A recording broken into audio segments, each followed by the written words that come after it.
ఆంధ్రప్రదేశ్ అయిపోయింది. అన్నపూర్ణ లాంటి ఆంధ్రప్రదేశ్కి ఈ పరిస్థితి పట్టింది జగన్మోహన్ రెడ్డి చేతిలో. అందుకని ఆయన అనుభవించక తప్పదు. ఆయన ఏదో చెప్పాయంట మళ్ళీ వంకాయ ముందు తమరి మీద ఉండే ఆల్రెడీ సిబిఐ కేసులు 13 కేసులు ట్రయల్ స్టార్ట్ అవుతాయి. అటెండ్గా కోర్టులకి. ఇప్పుడు దాకా తప్పించుకున్నావు ముఖ్యమంత్రిగా, 10 ఏళ్ళు అయిపోయింది. మళ్ళీ ఇప్పుడు ఒక్క ఎగ్జాంపుల్ చెప్తా నేను. ఢిల్లీలో లిక్కర్ కేస్ 200 చిల్లర కోట్లు. ఎంతమంది జైలు పేరు? ఒక ముఖ్యమంత్రి, ఒక డిప్యూటీ సీఎం, ఒక కవిత. ఎంతమంది పోయినారు? ఎన్ని సంవత్సరాల నుంచి ఉండారు? ఇక్కడ నెలకి 300 చిల్లర. నేను ఎక్కువ ఎగ్జాగరేషన్ చెప్పడంలా. నెలకి 300 నుంచి 350 కోట్లు. లిక్కర్లో జరిగిన కరప్షన్, దోపిడీ. ఒక బ్రాండ్, కోరుకున్న బ్రాండ్ ఉందా? ఒక రసీదు ఉందా? ఒక ఆన్లైన్ పేమెంట్ ఉందా? లేదే.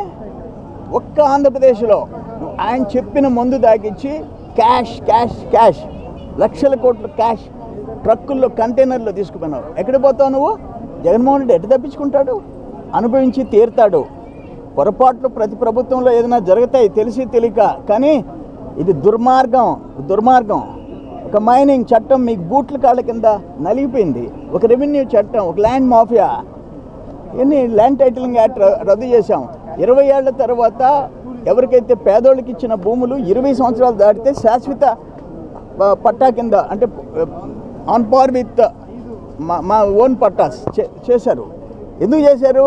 ఆ పేదోళ్ళ చేత, వాళ్ళకి అమాయకుల చేత సంతకాలు చేయించుకొని, అగ్రిమెంట్ చేయించుకొని 1 లక్ష, 2 లక్షలు, 5 లక్షలు ఇచ్చి 50 లక్షల కోట్ల రూపాయల భూములు కొట్టేసేశారు. నేను ఎంక్వైరీ చేస్తుండా, స్పెషల్ ఇన్వెస్టిగేషన్ టీమ్ వేస్తుండా సర్వేపల్లిలో. దాదాపు 1000 ఎకరాలు దోపిడీ. ఇటువంటి అన్నీ జగన్మోహన్ రెడ్డి చేతిలో జరిగినాయి. చట్టాలన్నీ నాశనం అయిపోయినాయి.